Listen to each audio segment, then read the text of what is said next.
Do you know what Jainism is? No, I do not. Do you know what Jainism is? I have heard of Jainism, but I don't really know much about it. Okay. I've heard about it, but that's pretty much all. No, I've only heard of it, and I know a friend who's Jain, and from my understanding it's not, people apparently presumed to be a form of Hinduism, but it's not, so that's about all I know. What is Jainism? I have no idea.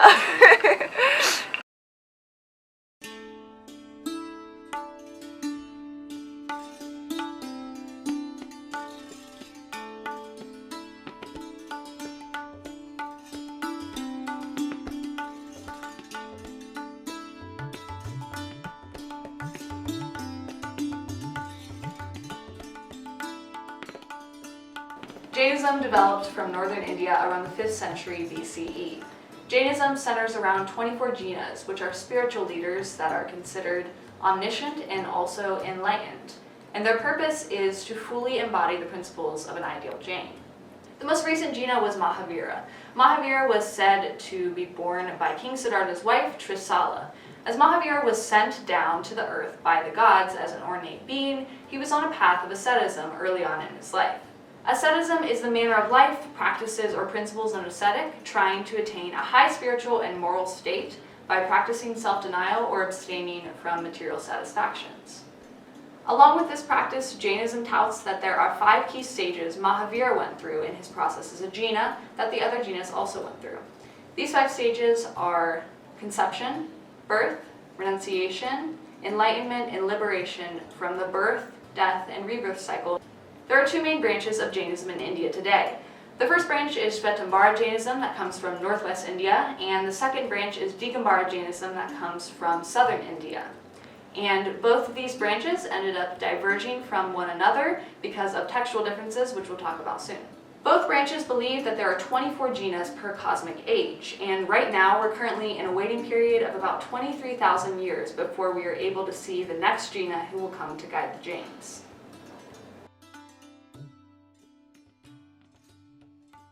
So Jain canon is slightly different from the text of other religions because there is no one major text that is most important. Jain canon is comprised of several and numerous volumes of text, and these range from ancient society to modern day, and the sacredness of the text isn't determined by its age, it's determined by its content and its use in religious practices. The ancient canon was mainly comprised of agmas, which were they were originally spoken aloud by Mahavira's disciples concerning the major ideas behind Mahavira's teachings. These were eventually written down into what became known as the 12-limb basket, which was the major text for several years. Eventually, this 12-limb basket text became lost, and this is where the break between the 2 different sects arises from.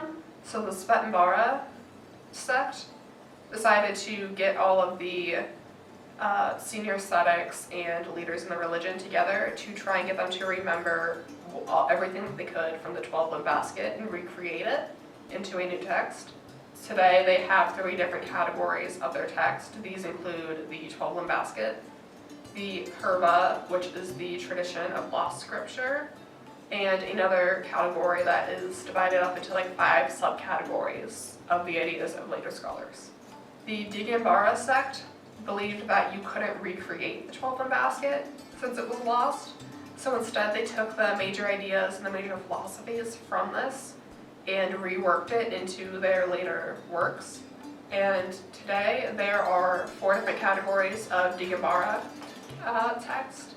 These include the text Universal History, which talks about the origins of Jainism and Jainism society, as well as the lives of Mahavira and his disciples. The second one is text about cosmology. The third talks about codes for behavior of ascetics and for lay people. And the last one talks about the broad range of other metaphysical works and devotional hymns.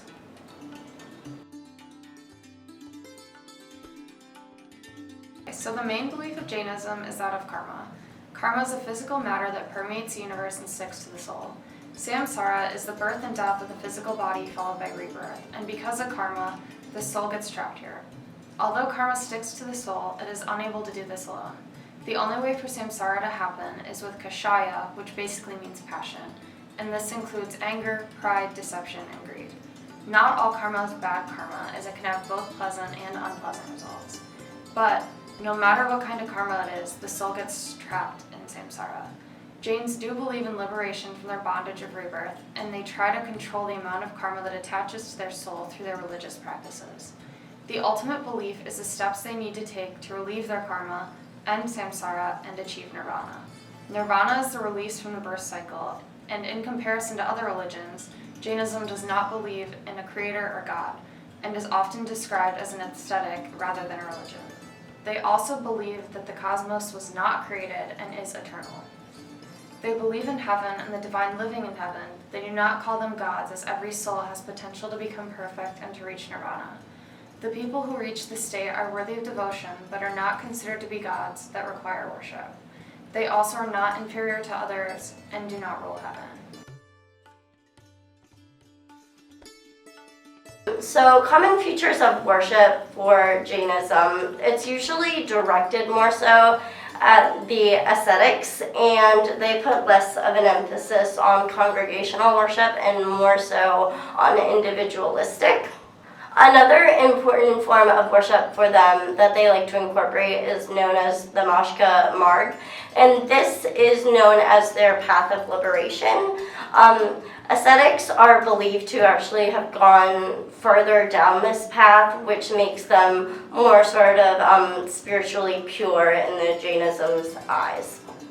As far as festivals go within Jainism, lay Jains and ascetic communities come together in their festivals, and they love to just celebrate an aspect of the lives of Jinas, and some festivals are actually also incorporated or shared with Hindus, such as Diwali.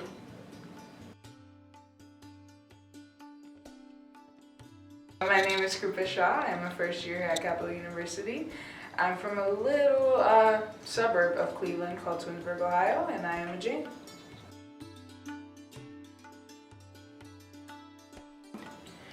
To be a Jain to me means to be as peaceful as possible.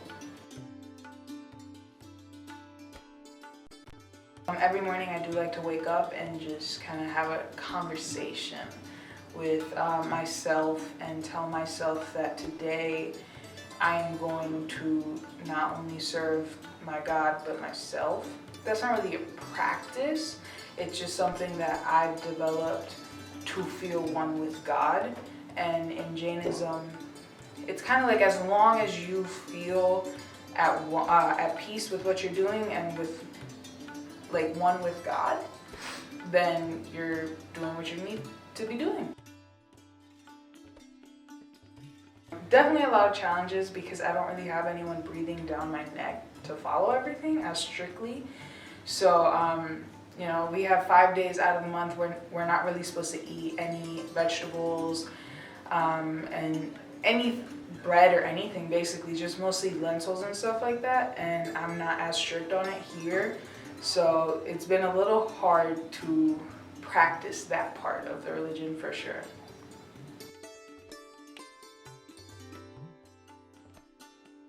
I don't think so. I honestly feel like we definitely have a lot of options to follow Jainism here, especially because our community is so, we're very like progressive, if that makes sense, of our religion. Like we have to continue to allow people to come in. So that makes it definitely easier here because we definitely have our temples and stuff. But it's all about the person and it's all about who they are and if they want to follow it or not. So I don't think it really matters where you are.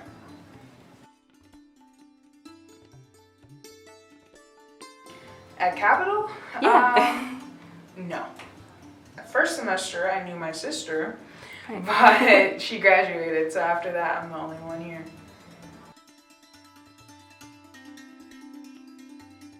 It was definitely a push from my parents from the beginning, like, hey, we're Jain, this is what you have to do. I didn't really question it at first when I was little, because, you know, you're little, you do what your parents say, you're not trying to get in trouble. But as I got older, I started questioning things. But even when I questioned those things, the answer always came back to something related to Jainism. So it was kind of like, okay, I was told to do this, but I also believe it, so I'm going to follow it. So I would say it's a mix of both. So at first when I came here, I was just like, wow, I'm probably going to be converted. People are going to be like, Jainism is stupid. You don't know what you're doing. But then I met Pastor Drew and Almar. So obviously Almar, being the director of diversity and inclusion, he always pushes you to be your true self. So I was like, all right, cool. This is my religion. I accept it and I'm going to continue to follow it. And then he kind of led me to Pastor Drew, and Pastor Drew was like, I'm not going to force you to do anything. If you want to be a Jain, you be a Jain. And he's given me many resources to where I can go pray and just do what I need to. And he's always like open-minded to things. And that's what I love about Interfaith Council so much, that it's not a place where we're like, you need to convert or anything. It's a place where we want you to be comfortable and speak about your religion and feel respected about your religion.